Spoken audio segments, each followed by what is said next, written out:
So guys, as the battle for 2027 draws near, guess what? These politicians are already throwing buzzwords, to each other. So the Tinubu's camp is coming hard on critics. El-Rufai has raised alarm that there are plots to arrest him, to detain him, to suffer him, to do him this and do him that, but he's saying that he's not scared. We know that El-Rufai has been joining others trying to form coalition to ensure that Tinubu is ousted come 2027, and that is not sitting well with Tinubu. I mean, Tinubu is ready to remove anybody who is going to be an obstruction, for him to win come next election. He is going after them. Don't forget that Professor Yusuf is still being detained, and there's another, Mr. Mahdi, from the north. He's also being held. Now, El-Rufai is raising alarm that there are plots to arrest him. So, guys, we don't just know what these politicians, why they are this desperate, when it comes to becoming leaders in this country, and they keep grounding this country. Anyway, I'm just going to allow you to take a look at how Rufai and his crew members, analyzed what El-Rufai is saying. El-Rufai raising an alarm that there are plots to arrest him. Let me allow you to take a look at this. Take a look. Respectful man in the Faculty of Arts and all of that. And we read the other tweet saying that, this is really appalling. And I hope that there will be some sort of disciplinary action that, we can actually follow up on, really. We'll follow up on the story. System. Yeah, we'll follow up on the story. Let's say it here. All right, then. We'll follow up on the story. Let's take another story now. Former Kaduna State Governor Nasir El-Rufai, who's been critical of the Tinubu administration, has alleged a plot by the government to arrest, detain, and torture him, similar to the treatment of ex-CBN Governor Godwin Emefiele. Well, El-Rufai made the claim in a post on X on Tuesday while responding to concerns raised by a supporter, Imran Wakili. In a post on his verified handle, Wakili had said he was hearing rumors of El-Rufai's possible arrest, to which the former governor responded that he was aware of the plot as messages had been sent to him through his relations. His tweet reads in part, "Don't worry, be happy. What will be, will be." He wrote, "Dear Imran, I have been hearing these same rumors of arrest, detention, and torture in some dungeon in the NSA's office where Emefiele was allegedly tortured to resign as CBN governor since July 2024, when the so-called report of the Kaduna Assembly began circulating. They freaked out when we challenged the legality of the premeditated defamation and went to every length to compromise the judicial process, and this is continuing at the Court of Appeal. They have sent such similar messages of intimidation and threats through many of my friends, family, political associates, because they want me to go on self-imposed exile. I have now put all my previous academic and language learning plans on hold and will spend more time in Nigeria than ever before. Silence is no longer golden. Inaction has never been an option." Well, he went on to talk about how he's not afraid of arrest, and then he followed up with, "For the attention of the pathetic characters that don't sleep. Well, whenever I am in Nigeria, take notice that I intend to return in time for the launch of President IBB's memoirs, Inshallah, scheduled for 20th February. Thanks, Makiki. I mean, El-Rufai's tweet was quite cheeky. I thought I should read it. It was a lengthy tweet. But, he detailed how he felt. He's been speaking. He's one of the reasons we invited Daniel Boala back on the show, so that, we could address his sort of attack on the Tinubu administration. Rufai. You see, the Tinubu administration should watch it. Yes. This attempt that any dissenting voices are picked up, it's not fair. A lot of people are linking that to what's happened to Professor Yusuf as we speak. Although there was an initial case of corruption investigation on ground. Now El-Rufai is speaking, and he's saying the allegations to pick him up. Must we have a country where there's no even opposition to talk? Please, I would like to point out, a lot of people can say El-Rufai has no justification to say all these things, but let's also ask, all the things he has said, are they lies? Has El-Rufai lied? I don't know about the torturing of Godwin Emefiele in... No. Has El-Rufai lied? We don't know. As regards Emefiele, didn't they put Emefiele in incarceration, and we see the ding-dong game they played as regards getting his bail? Yeah, we saw that fight Didn't they victimize Emefiele? Didn't you see the gestaporic side as how they went to pick up Emefiele? Didn't you see a great level of political motivation there? Why are we deceiving ourselves? Why are we deceiving ourselves in this country? So when you are not in cahoots with the central government, it becomes a problem. But other people can say these things and go scot-free with them. So I'm asking, is El-Rufai lying? All the things we've talked about, the fact that the North is not happy, are we not getting feelers from the North? Is he the only one speaking? All this marginalization they talked about, have we not sat here that even some Yoruba groups are complaining that Tinubu is packing Lagos boys there? Is it not here we sat down to discuss? So please, pick out the lie. Yes, you can make the argument, he has no justification. Like Wala also made the argument that if he was given that position, if he had passed security screening, he would not be saying all of this. But as what he's saying today, is El-Rufai lying? Well, I cannot vouch for El-Rufai. I mean, people just speak as much as they can. They are free to, this is a forum of public opinion at this moment. So we can't really vouch for El-Rufai. I don't know if some of the criticism we've seen, right? You can say some are from a place of far grace. Spite, yes. I've seen some. It's only one life we live. All of us will die one day. All right. There is nothing El-Rufai has said. You get that has not been spoken. Look at the case of when Najatu said what Nuhu Ribadu has said before. Right. Since they retorted as regards the things Nuhu Ribadu said about Tinubu before, has he responded with his lawyers? He did. He responded after that response, and the Najatu, they brought evidence out for him. Has he responded since then? Rufus, not lying. The immediate cause, of course, is based on, obviously, Nuhu Ribadu as NSA. They're saying the fact that he criticized him. Is he not scared that they're now going to retaliate by holding him? Now, the unfortunate thing about this is the fact that there's actually an element of truth there. Like you've said, Rufai, that we've seen political actors who are not in favor of this administration, and it didn't just start with this administration, who are then targeted, whether using agencies like EFCC or the DSS or different things to target them or their businesses. If you recall, with Rufai Oseni's case, remember he granted an interview where he said what he felt was going to happen, and almost like a prediction, it did play out almost in the way that he said we're going to apprehend him, take him to Ekiti and all that. So the fact that El-Rufai is coming out to speak out ahead of time might not be completely false. It might be based, according to what he said, on information that he has received. Now that he has put it out on the table, I'm hoping that it will be a deterrent for them to, if they're planning to take out this action without any basis or proof as to why they should, they should take him in. Every Nigerian should enjoy the freedom of speech and expression, especially if it's not slander or libelous, whereby he's not telling pockies or he's not telling lies, where he's telling the truth. In his own case, if they decide that he's not being truthful, then let them present an alternative fact to what he's saying, right? But what I feel is, and this is why I said earlier, I love when these political gladiators are at loggerheads, because it gives us as Nigerians the opportunity to know the truth and the behind-the-scene action. So play on, let them continue to reveal things that happen in the background, with regards to El-Rufai. Najat Mohammed accused Nuhu Ribadu. El-Rufai has come out to say that. What he's saying, what I love about him, and hate him or love him, justification or no justification, he's always been quite fearless. He said, in fact, rather than run away, he will come and stay here. Do anything you want to do to him. He will come out of prison, and everybody must die one day. So let him continue speaking the truth. We love it. But as long as it is truth, let him keep on exposing. The controversial former governor of Kaduna State, Malam Nasir El-Rufai, says the relationship between President Bola Tinubu and the North has deteriorated less than 2 years into his administration, warning that he may be given the good luck Jonathan treatment ahead of the 2027 elections. El-Rufai made the statement in a post on his verified X handle yesterday titled 2027 Southwest Tinubu's Supporters Playing with Fire Part 1. The former governor's comments came as the national chairman of the All Progressives Congress, Dr. Abdullahi Ganduje, yesterday urged northerners nursing presidential ambitions in 2027 to bury the idea, insisting that Tinubu would serve his statutory 2 terms.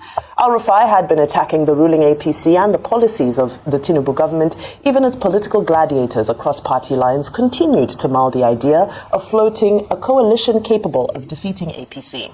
El-Rufai recalled that during the 2019 party primaries, he saw the way APC handled the primaries and wrote that if the party was not careful, it could go the way of the People's Democratic Party, which lost power after 16 years. He said he predicted that if APC did not return to its promised progressive path and ideology, but stayed obsessed with just winning elections at all costs, just like PDP, the ruling party could lose power at the federal level by 2031. Well, back in the news again is... He never left, actually. He never left. He's been in the news in the last few days. Since last week, exactly. Ayo, your take on this weird, almost 2 years to the date, to the next election, and things are already this heated. All right, so it was about this time 2 years ago when we were preparing for the general elections, if we recall, February 2023. And then, of course, it was May 29, 2023 that this administration came into power formally. And let me go back to former governor of Kaduna State, who has had a lot to get off his chest in the last few days, especially through his ex-post. I think he's Nigeria's own Trump, has the opportunity to just speak a lot on his social media platforms. I think if I want to summarize his speech, which interestingly starts with an admonition from the Bible, that is that, what's the admonition now? That it's too early. I'll get there. I'll get the quote. It's just skip my mind. No, when I said, I thought that's quite interesting. It was saying that it was important. So it's titled Southwest Tinubu's supporters playing with fire.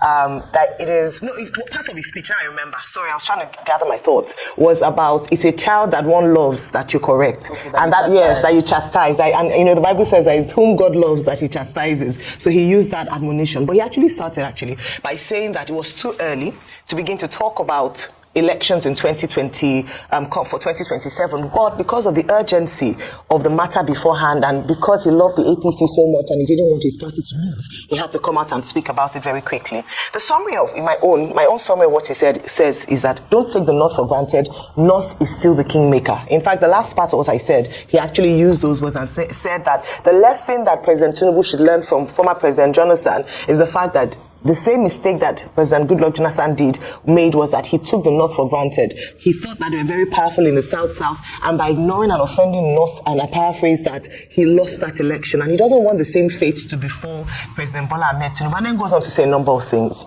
Now, is he correct with regards to not taking the North for granted? Perhaps, of course. I mean, in many countries around the world, there are stronghold regions. There are places where if you want to win an election, you have to be very intentional because of many factors, largely because of the population. And, you know, you can tie this with the call for creation of new states, because a lot of people have often said that it is, when we come to population mapping, it is skewed in favor of the North. But we cannot deny the fact that when we come to population, the North is important.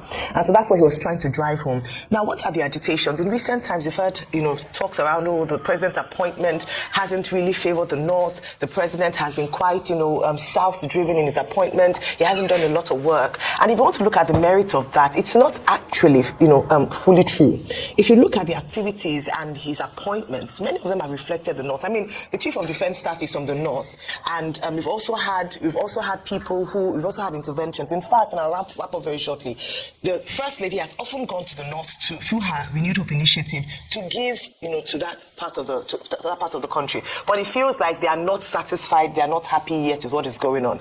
If the president must win the election, there are a lot of factors against him at this point, and I end here. Number one is a coalition that is being formed. There are talks with Atiku going around and talking to different people.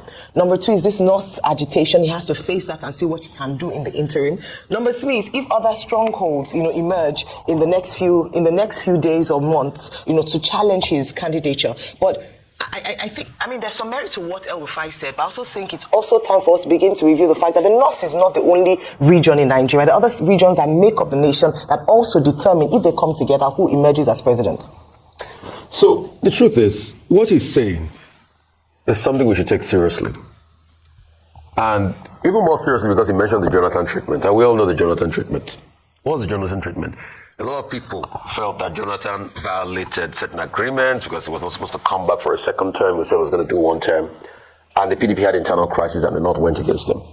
So pretty much that's the thrust of the conversation. And he kept on warning that we'll be like the PDP if we don't check our internal mechanisms. The question a lot of people have asked, like Boala we had here yesterday, will always ask El-Rufai the fact that if you were in government, if they passed your security clearance, would you still see all of this? But let's also forget that a couple of people have pivoted out of the APC, the likes of Salih Lukman, El-Rufai, and this. He's still in the APC. Pivoted in the sense that out of this government. Okay. Salih Lukman has been a firm critic of this government. He's been calling for coalitions of other political parties that they can actually do it. El-Rufai says he's still in the APC, but there are political talks here and there. And he has been criticizing this government big time. The truth has to be said. The North has a very big voting bloc. We can't deny that fact. In fact, after every election result, when you bring in what I call the Kardashian states, the KKK states, when those numbers come in, Katsina, Kanu, Kaduna, Those numbers are really huge, and they make the difference. And this El-Rufai was a fundamental factor in winning those areas before, in the last election. Because we remember the work he did for Tinubu. In fact, we remember the controversy around it then, when people were saying, was he going to support Tinubu or not, and finally got the support. Even when they had the Naira crisis, it was one of those that stood with Tinubu and all of that. So everybody thought it was a given he was going to serve in this cabinet. But what happened, happened. We've also heard a lot of discordant tunes out of the north. People are disgruntled and everything. I mean, take for instance the interview we had with Additional. After the announcement, Daily Trust carried it. The League of Northern Democrats did come out firmly. And I was at the party in Abidjan when I saw the likes of Shekarawu and all of that, a couple of other people there. So I'm not surprised that the League of Northern Democrats are saying, if he comes out, we'll support him. That's another political dynamics. Also, attaching with the political dynamics of Atiku Abubakar going to see Olusegun Obasanjo, my sources now tell me that meeting was 100% political. And in fact, there were conversations made about concessions on who is probably going to take a VP role. So with all of this brewing, President Tinubu needs to watch it strictly. What is the counter-argument for President Tinubu? A lot of his supporters say, he's a master strategist. Yes. Just like how a lot of people in Aso Rock supported other candidates, nobody gave Tinubu a chance to emerge in this last election, but he had played all of them and he played his game right. Last minute, he made those consolidations. A lot of people felt people within the villa tilted more towards Atiku Abubakar and other candidates. So, if that same northern base that came through for Tinubu, because Tinubu lost Lagos in the last election, he lost his base and all of that, he didn't do too well in a couple of other areas of the south, but when he came to the north, he consolidated his vote. If his major base that voted for him are talking like this, then he should take it strongly. What have been the arguments? The arguments have been, yes, he's been nepotistic in nature, they've said. In fact, they don't even say he gave positions to people in the south. They say he gave it to the Lagos boys. That's the argument. In fact, somebody was telling me the other day as regards, carried up by fast. Okay, railway. Somebody would have thought you should have gone to the north or something. Then he's gone to another Lagos boy, as it were. But that doesn't shroud carried up by fast competence. In all of this, what should he do? Tinubu needs to reach out. He's been doing a lot. I mean, there was a couple of, overtures being made, like you said, about his wife and all of that. But he also needs to reach out. But a lot of people are also confident that Tinubu is a master strategist. He's going to bring the North in before the election. He's going to consolidate his base, that other people are just talking. And the fact that most of the other political parties are not settled. In fact, you want to run an election in 2027, you are talking about a coalition, but people have not agreed. Obi wants to run, Atiku wants to run, Saraki wants to run, everybody wants to run. But Tinubu is the only constant factor here because he's incumbent. All right, there's so much to take away and to unpack, but very quickly, I'll just focus on the things that really stood out to me. And to me, one of the major talking points was the fact that the conversation around zoning, as much as, yes, we are, both of these individuals affirmed that the zoning does need to stay in the south and it needs northern support. However, the spirit behind zoning is being deeply eroded. And that's because it's not a constitutional requirement. So, for me, this conversation raised the question, is it time for us to constitutionalize the zoning formula? If you look back to the spirit that we had at the Lapal House when this was first conceptualized, and of course, yes, the military governments also had their own formula for power sharing and zoning. However, a lot of these dynamics are now at play because the zoning is a gentleman's agreement, yet there are few gentlemen in politics. Now, when we look at this and we unpack deeper what former Governor El-Rufai was saying, and he was saying, don't mess with the North, don't mess with the North. It also seems that it may play into the very same geopolitical and tribal politics that he is chastising in his statement. So we have to be careful about that. Now, when we look deeper into this issue and we look at the good luck Jonathan factor, as it is being called, or what happened in that election, we also need to remember that the dynamics and the demographics in Nigeria have also evolved drastically, even though it's been a short period of time. We know that in the 2023 election, for the first time, many young people voted. So that shifted the dynamics. That's how we saw the movement called the Obedient Movement coming, and we saw a new energy to elections that we hadn't seen before. So I think we also need to be careful about focusing entirely on the legacy politics of saying that it's the North and the North, and make the mistake of possibly ignoring stronger groups or groups that can contend with the hegemony of the North when it comes to the outcome of elections in Nigeria, that are emerging and that are solidifying and coming together. Yes, we've already spoken about the issue of coalition and so forth. Just yesterday, we were speaking to the spokesperson of the Labour Party on Newsday, that's Mr. Arabambe, and he was saying that Labour Party is not going into coalition with anybody and has endorsed Peter Obi as their candidate. And we asked them, so what will happen? Because all the other candidates are speaking of a coalition. Again, it comes down to the fact that Nigerian politics is a zero-sum game. Winner takes all. So it's now a competition of egos. As egos decide who is going to take the ticket, who will be the flag bearer, will they actually agree?